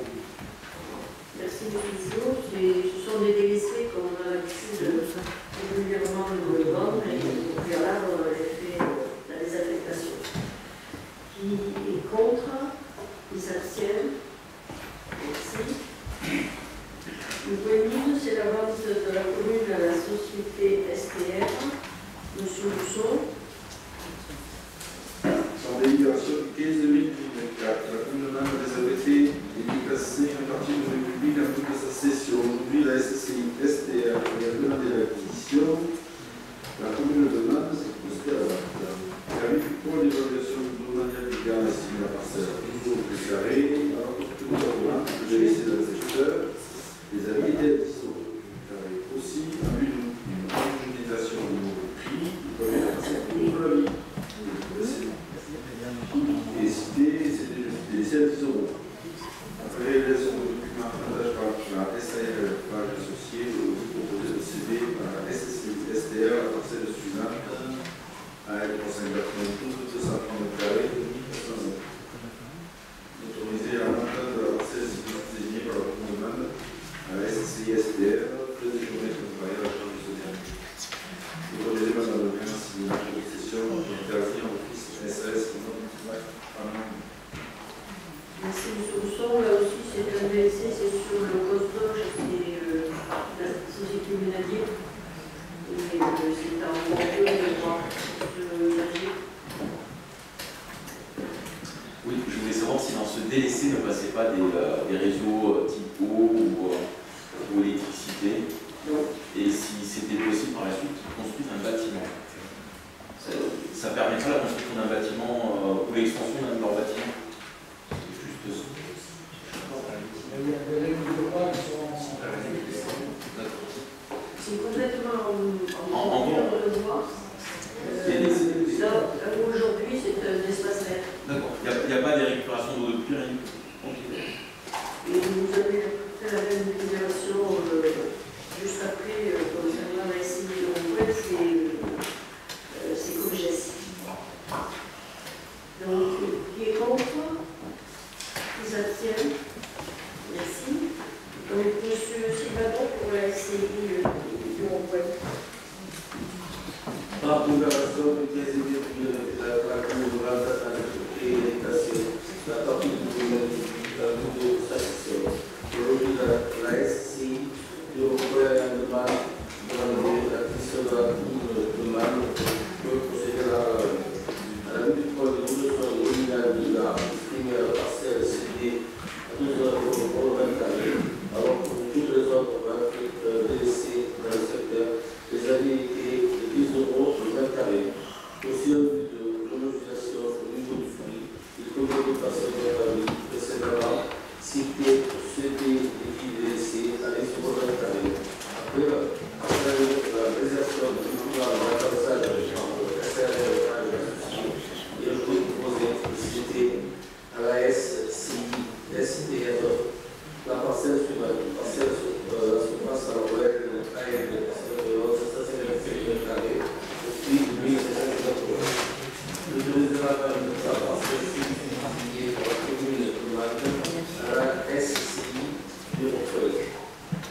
Je voudrais que le notaire passe dans la charge de cette année. Vous devez rejoindre le maire signer la constitution à interpeller au police SAS de 4 à 1. Merci M. Silvano. Donc c'est la même chose, toujours dans les délaissés en droit. Qui est contre? Qui s'abstiennent? Merci. Donc concernant les subventions, de non-subvention, M. Martin.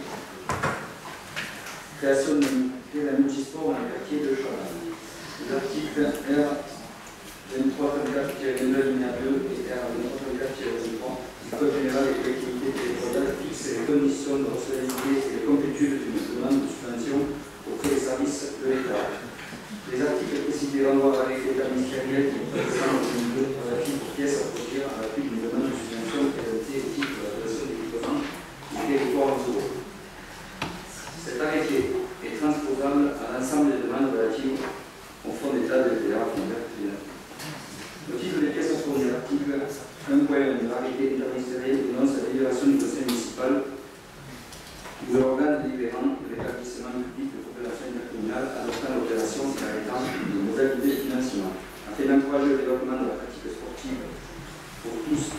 culturel, gratuit et à libre accès, en favorisant le lien social et les rencontres multifonctionnelles au sein du quartier de Chaman, la commune de Vannes souhaite aménager un terrain multisport.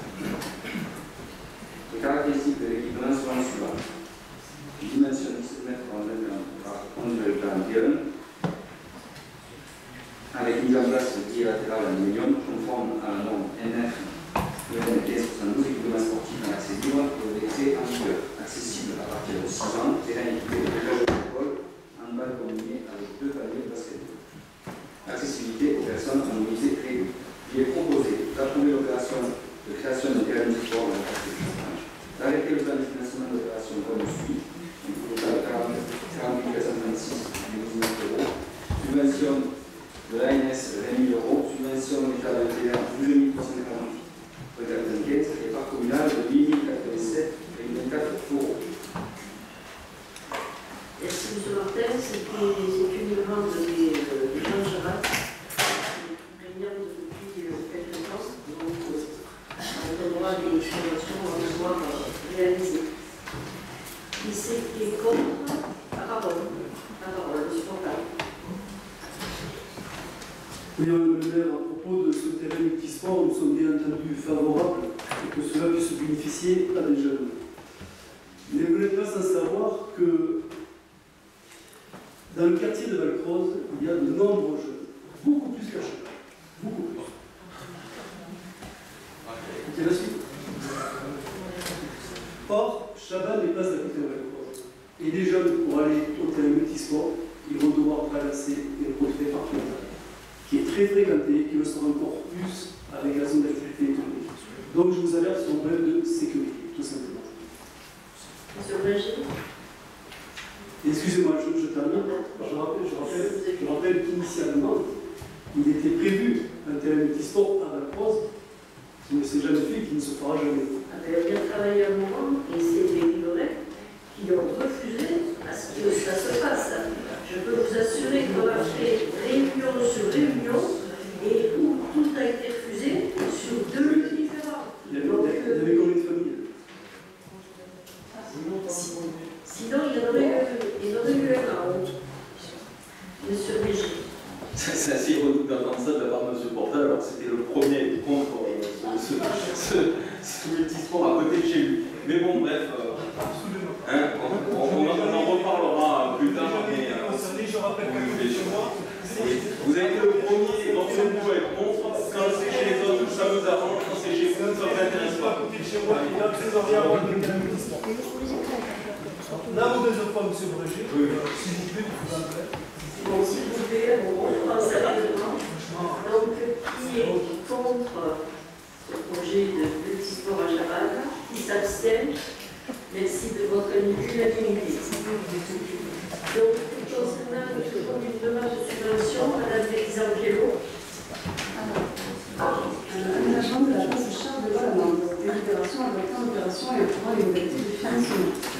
Les articles R 2334-1 et R 2334-23 du CGCT fixent les conditions de recevabilité et de complétude d'une demande de subvention auprès de l'État. Les articles précités renvoient à l'arrêté interministériel du 23 décembre 2002 relatif aux pièces approuvées à l'appui d'une demande de subvention présentée au titre de la TNT, la dotation d'équipement territoire de. Cet arrêté est transposable à l'ensemble des demandes relatives au départ, à l'univers, envers, à l'unité. Au titre des pièces approuvées, l'article 1 de l'arrêté interministériel énonce la délibération du conseil municipal ou de l'organe délibérant de l'établissement public de coopération intercommunale adoptant l'opération et arrêtant les modalités de financement. L'article 1 a souhaité faire aménager l'ensemble des boulevards périphériques de la ville, situés dans le centre ancien historique, à l'intérieur même du site patrimonial remarquable, afin de créer une véritable ceinture verte autour du centre-ville. L'investissement a consisté à réaliser un aménagement qualitatif des contre-allées avec mise en valeur des différents espaces dédiés aux piétons, vélos, stationnement, par la création de chemins piétonniers et de voies cyclables. Ainsi, les trottoirs ont été entièrement réalisés en pavé et désactivés. Un enrobé paysager délimite les places de stationnement. Du mobilier urbain a été mis en place, les éclairages publics, les bancs, ainsi que de la signalisation de tout type. Les travaux ont concerné les boulevards Théophile de Bruxelles, Henri Bouillon et celui du Soulevant. La dernière phase de cette requalification concerne le réaménagement complet de la chambre de vol avec pour objectif de sécuriser l'espace, mais aussi de déminéraliser et végétaliser la place pour limiter les îlots de chaleur, diversifier les usages et redynamiser le front commercial. Il est donc proposé d'approuver l'opération d'aménagement de la chambre de vol à Mende et d'arrêter le plan de financement de l'opération suivante. Donc, compte toute la taxe de 1 822 989, une subvention DETR de 911 494 euros, une subvention de la région de 546 887 euros et une part finale de 364 597 euros.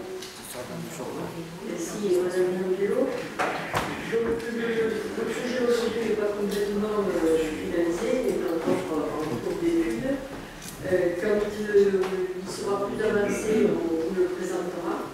On a présenté une ébauche à 2 reprises, une au Riverain et une réunion publique à la salle des médecins, où le projet a recueilli l'assentiment des personnes présentes. Et donc aujourd'hui, il y a encore des problèmes de réseau qui ne sont pas complètement résolus. Donc on viendra vers vous dès qu'il sera fait. Donc vous dites que le projet n'est pas totalement défini et définitif.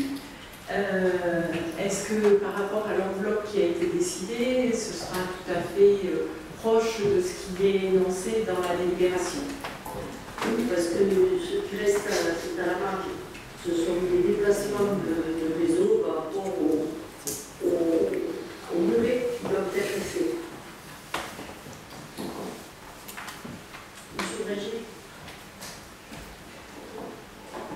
Oui, donc nous avons, les élus de Mende Avenir ont assisté à la réunion publique où ils présentaient donc ces projets, 2 de mémoire et un 3e qui était peut-être dans les tuyaux. On va rester sur 2. Aujourd'hui, on n'a pas de vision, on ne sait pas sur lequel votre décision va tendre. Idem sur les coûts, je crois que c'était quand même une sacrée différence de coût entre le premier projet et le second.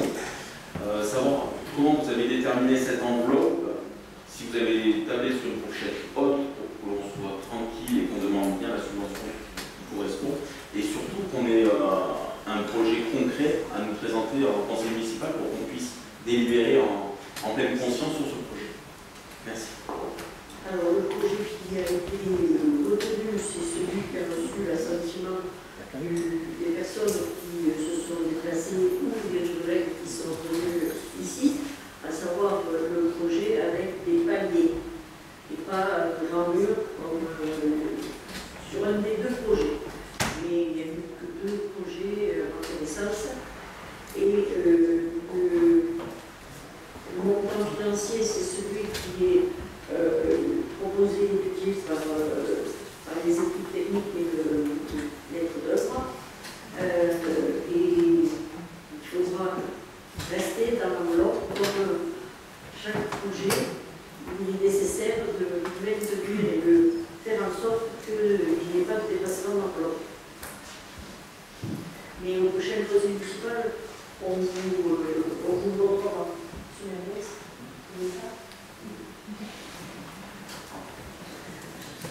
Donc, pour cette demande de subvention, qui est contre, qui s'abstiennent.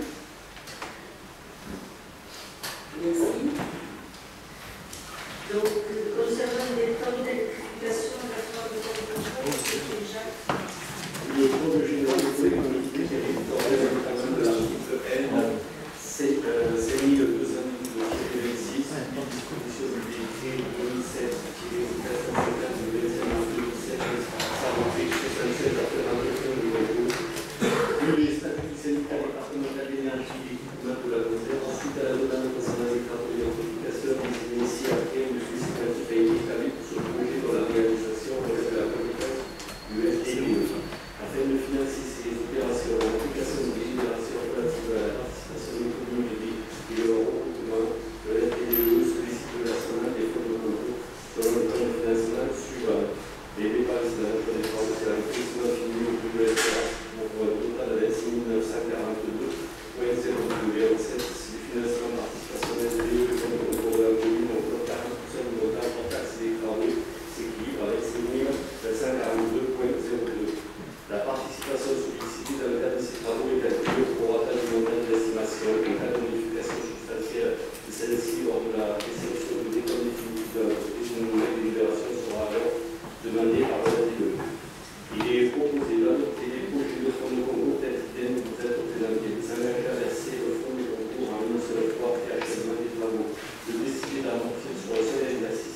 Donc, c'est sur les travaux qui sont en cours à l'heure actuelle sur la route de l'Espérance, où l'entreprise est en train de reprendre les droits.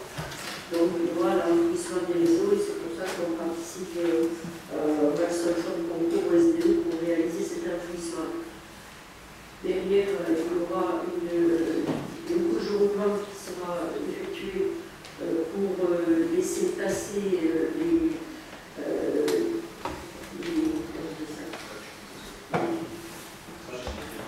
les trajets qui sont faites pour passer la canalisation, et la couche définitive de roulement sera faite au printemps.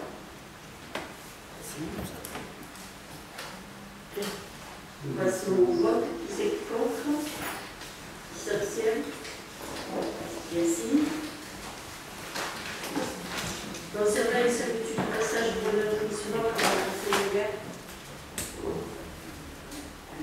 La ville demande de procéder à l'aménagement et à l'enfouissement de réseaux et canalisations électriques au lieu-dit Lacombe. Cette réalisation nécessite la mise en place par Enedis sur une bande de 3 mètres de large de 2 canalisations souterraines sur une longueur totale d'environ 414 mètres, ainsi que ses accessoires sur une parcelle AH 847, parcelle des 6 communes de Mende, propriété de la commune de Mende.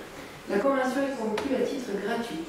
Il est proposé de consentir à Enedis une servitude de façon réelle et perpétuelle relative à la mise en place sur une bande de 3 mètres de large de 2 canalisations souterraines sur une longueur totale d'environ 414 mètres ainsi que ses accessoires sur la parcelle AH 847. D'autoriser Madame le maire à signer la convention de servitude entre la ville de Mende et Enedis dont le projet est joint à l'annexe, et enfin d'autoriser Madame le maire à signer les actes authentiques à intervenir. Merci Madame la Trésorière. Donc il s'agit de servitude pour Enedis, pour les canalisations. Donc qui est contre? Qui s'abstient? Merci. Donc il y a l'unanimité. Le 18, c'est la réalisation de contrat. Madame le maître. Réalisation du contrat de bail avec Orange, signature d'une convention d'occupation du domaine public avec l'Hôtel France pour l'occupation d'un emplacement situé sur la parcelle E126. Vu l'arrêté 17 1940 en date de ce 4 mai 2018 autorisant la signature du contrat de bail entre la ville de Mende et la société Orange pour l'implantation du équipement technique en date du 25 mai 2018, la commune de Mende a convenu le 25 mai 2018 suite à la signature de l'arrêté 17 1940 avec la société Orange à laquelle la société Total France tient au droit à l'exécution et l'utilisation du contrat, un contrat de bail ayant pour objet l'hébergement d'équipements techniques sur l'emplacement mentionné ci-dessus pour propriété de la ville de Mende. La présente délibération a eu pour objet de résigner par anticipation le contrat de bail en date du 25 mai 2018 et de signer avec Total France une convention d'occupation du domaine public. Cette nouvelle signature vise à préciser les conditions d'occupation de l'emplacement situé sur la parcelle cadastrale E126, mais aussi d'autoriser l'occupation par complément de la parcelle mentionnée ci-dessus, afin de lui permettre l'effet de la conception, la construction, la détention, la gestion, l'entretien, l'infrastructure passive au point haut, notamment des réseaux de communication électronique et toute activité connexe. L'emplacement identifié à l'aide de la référence cadastrale sur la feuille AN, section E, parcelle 126, se compose d'une surface de 45 mètres carrés. Les équipements techniques installés sur cet emplacement sont les demeures de la propriété de Total France ou de ses clients. Pour l'occupation de cet emplacement, Total France s'engage à payer à la commune de Mende une redevance annuelle de 2 000 € net, toute charge incluse avec une augmentation de 1% par an, qui s'appliquera à la date d'anniversaire de la signature de la convention. Cette dernière est conduite pour la durée de 12 ans à compter de la date d'entrée en vigueur et sera tacitement prorogée par période successive de 6 ans.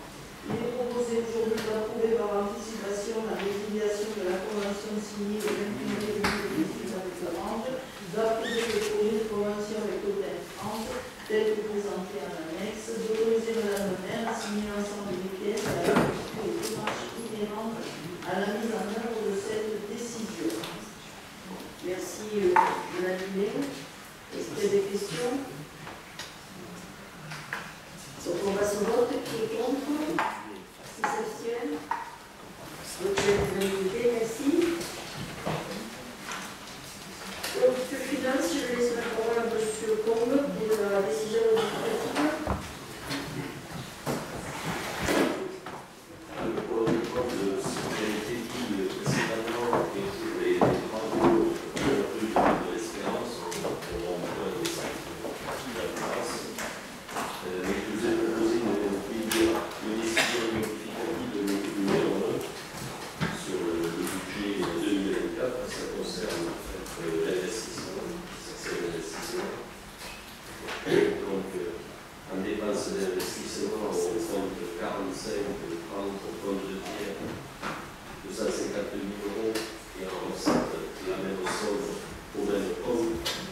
En fait, comme la compétence eau, assainissement et communautaire, ça permet à travers cette EDN de faire supporter à la communauté de communes et non pas à la ville le financement des dits travaux de réseau. Merci, M. Combe.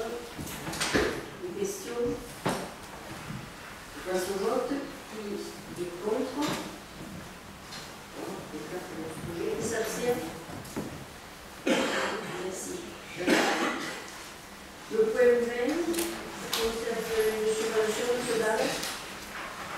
Par courrier du 8 février 2024, l'agence immobilière Lozère Gestion, représentant la copropriété de Margeride, sollicite le soutien financier de la ville de Mende en vue des travaux de rénovation de murs de soutènement menaçant de s'effondrer à la résidence Margeride située 2 impasses du Chapelier Roux, 48 000 Mende.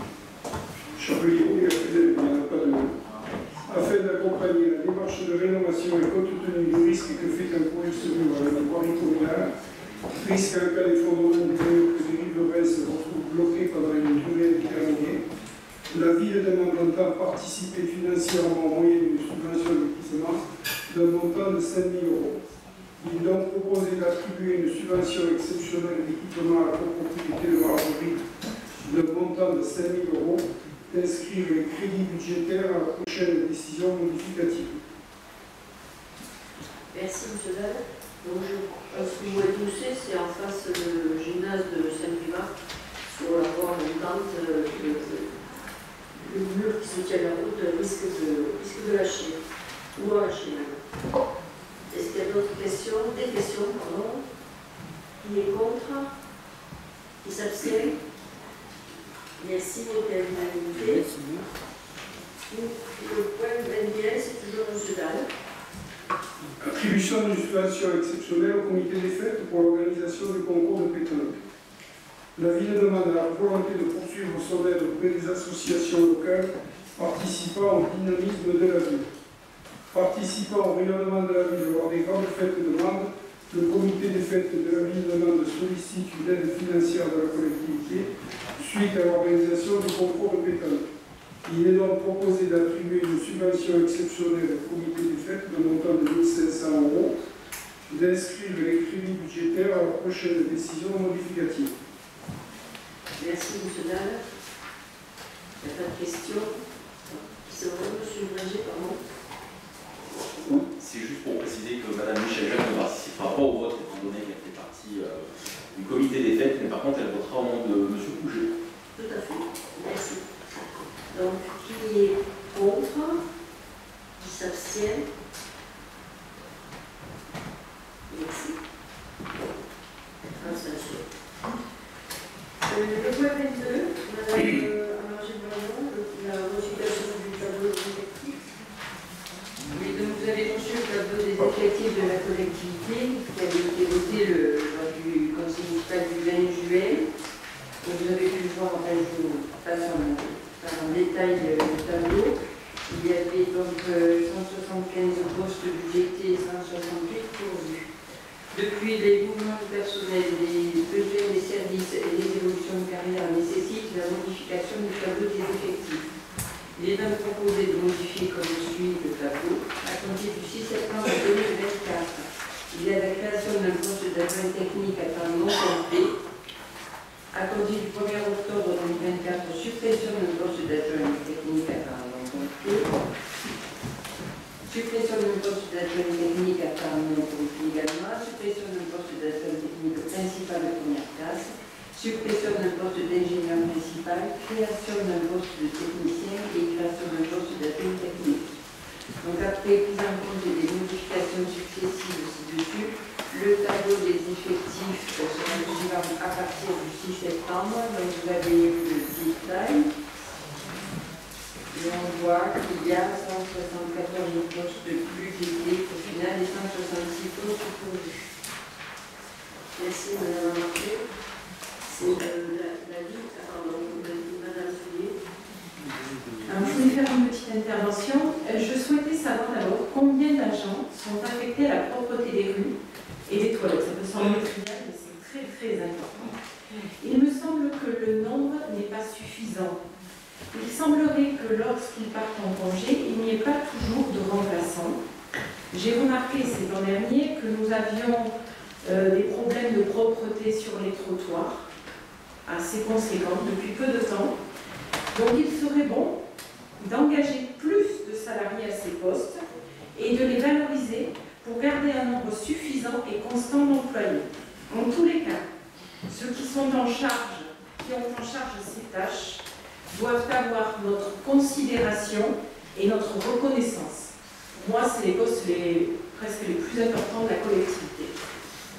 Alors, concernant la propreté et le personnel affecté par ces postes-là, il y a eu malheureusement 2 personnes blessées dans les équipes qui ont donc fait qu'il y a eu des remplacements, mais certainement pas en nombre suffisant, mais ça va se régulariser puisque dans quelques temps, certains vont rentrer et qu'on vient d'acquérir de nouvelles balayeuses qui certainement fera aussi plus de travail et avec moins de bruit.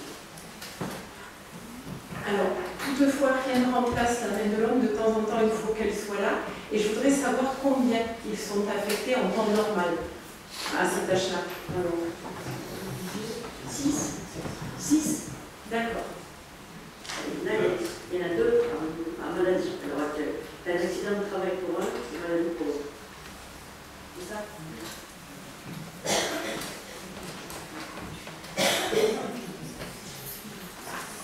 Concernant ce tableau, on passe au vote. Qui est contre? Qui s'abstiennent? Donc, 4 contre. Le point 23, Madame Ménès, l'adhésion à la protection sociale. La réforme de la protection sociale complémentaire qui a introduit notamment l'obligation de participation des employeurs publics à la mise en place d'une complémentaire santé au profit de leur agent, 15 € par mois et par agent, représente l'opportunité d'une avancée sociale majeure au bénéfice des agents de la fonction publique territoriale. En ce qu'elle participe des conditions de travail des agents ainsi que du maintien de leur niveau de vie et de leur santé, elle constitue également un élément d'attractivité et d'engagement pour le service public. L'ordonnance numéro 2021-175 du 17 février 2021 pose le cadre de cette réforme. Le décret numéro 2022-581 du 20 avril 2022 relatif aux garanties de PSC et à la participation obligatoire des collectivités territoriales et de leurs établissements publics à leur financement précise aussi bien les garanties minimales que le niveau minimal de participation des employeurs. L'ordonnance numéro 2021-1575 du 24 novembre 2021 crée l'obligation pour les centres de gestion de concurrents pour le compte des collectivités territoriales et de leurs établissements publics et afin de couvrir pour leurs agents au titre de la protection sociale complémentaire les risques mentionnés à l'article L. 827-1 des conventions de participation avec les organismes mentionnés à l'article L. 827-5 dans les conditions prévues de l'article L. 827-1. Dans le cadre de cette réforme de la protection sociale complémentaire, dans la fonction publique territoriale et suite à la signature de l'accord collectif national du 11 juillet 2023, le Centre de gestion de la fonction publique territoriale de la Lozère et les représentants des organisations syndicales mandatées ont établi et signé un accord collectif local au sens de l'article L. 222-3 du Code général de la fonction publique, visant à mettre en place un régime d'assurance complémentaire pour santé des agents de la fonction publique territoriale à l'adhésion obligatoire facultative suivant le choix de la collectivité. Les collectivités peuvent souscrire un contrat d'assurance à adhésion obligatoire ou un contrat d'assurance à adhésion facultative pour les agents conformément aux dispositions législatives et réglementaires en vigueur. Toutefois, que l'adhésion soit rendue obligatoire ou facultative par la collectivité, sa participation prévue définie par l'ordonnance numéro 2021-175 du 17 février 2021 relative à la protection sociale complémentaire dans la fonction publique et l'article 6 du décret 2022-581 du 20 avril 2022 a elle un caractère obligatoire. La mise en place du présent régime concerne l'ensemble des agents des collectivités territoriales et leurs établissements publics du département de la Lozère ayant donné mandat au CDJ, les collectivités et établissements affiliés dans le CST et placés auprès du CDG, les collectivités et les établissements affiliés disposant de leur propre CST et les collectivités et établissements affiliés. Le maire informe les membres de l'Assemblée que le CDG lance un appel public à concurrence en vue de concours en contrat d'assurance collective à adhésion facultative obligatoire au choix de la collectivité destiné à couvrir le risque frais de santé pour l'ensemble de ses agents pour un effet au 1er janvier 2025. Il appartiendra à la collectivité de déterminer ultérieurement le montant de sa participation en numéraire ou en pourcentage dans les limites réglementaires. Il est proposé, au vu du Code général de la fonction publique, et notamment à l'article L. 827-7, duquel résulte l'obligation pour le CDG de mettre en place les conventions de participation portant sur la protection sociale complémentaire des agents pour le compte des collectivités et de l'établissement public.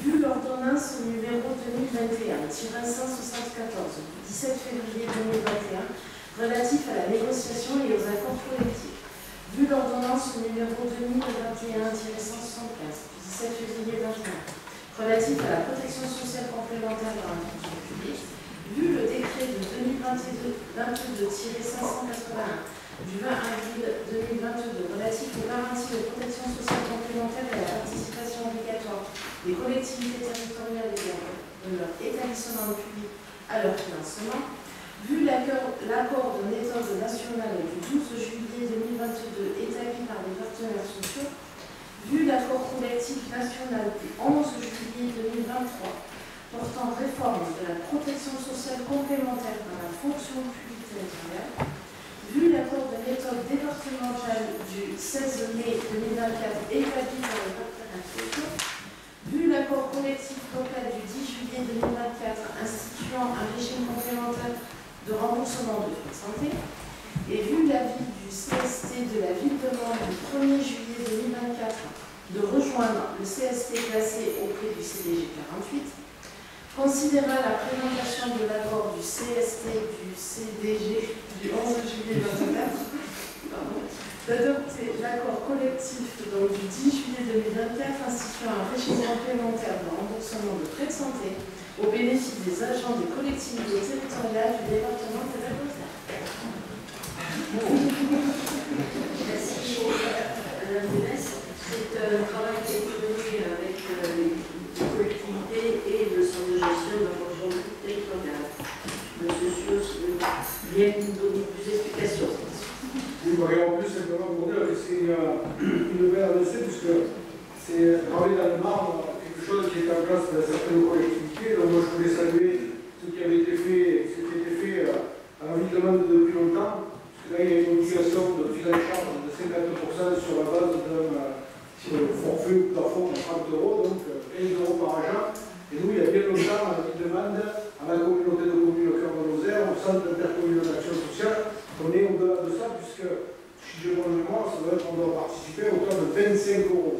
Et bien sûr, cette affaire, c'est une bonne nouvelle pour les agents, ils vont en fait pouvoir bénéficier de quelque chose qui est gravé dans le marbre. Ce n'était pas le cas partout. Et je salue le travail qui a été fait par les équipes du centre de gestion de la fonction publique et territoriale, puisqu'il va y avoir, à Lozère, grosso modo, il y a 200 collectivités, il va y avoir pas loin de 180 qui ont délibéré pour adhérer au dispositif, dont la commune de Nantes, dont la communauté de communes, le centre intercommunal d'action sociale, et le département de la Lozère aussi a délibéré pour adhérer, donc c'est une très bonne nouvelle. On va attaquer maintenant au CDG, puisque ça va devenir aussi obligatoire.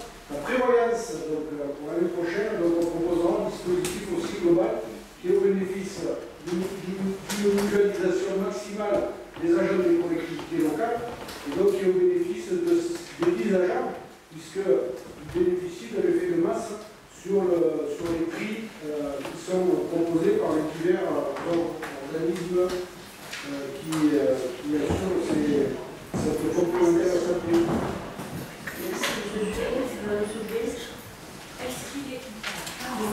Est-ce qu'il est prêt qu'au CDG, justement, les agents du CDG, eux, ont une mutuelle couverte à 80%? Parce que du coup, ça fait beaucoup moins pour les agents de la collectivité, de la communauté de communes et des autres organismes mentionnés. Chaque collectivité délibère sur son niveau d'intervention. Et nous, si on est sur une base de 30 € de forfait de prise en charge qui est imposé par la loi, la ville demande à 25, je ne sais pas, il faut faire un pourcentage de ce trajet, mais on doit pas être au-delà de 80%. Donc chaque collectivité, après, son libre arbitre. Ce que la règle impose maintenant, c'est que c'est un minimum de 50% qui doit être pris en charge. Merci beaucoup. On passe au vote. Qui est contre? Qui s'abstient? Merci. Vote à l'unanimité. Merci pour l'ensemble des agents des collectivités, des différentes collectivités. Et 83%.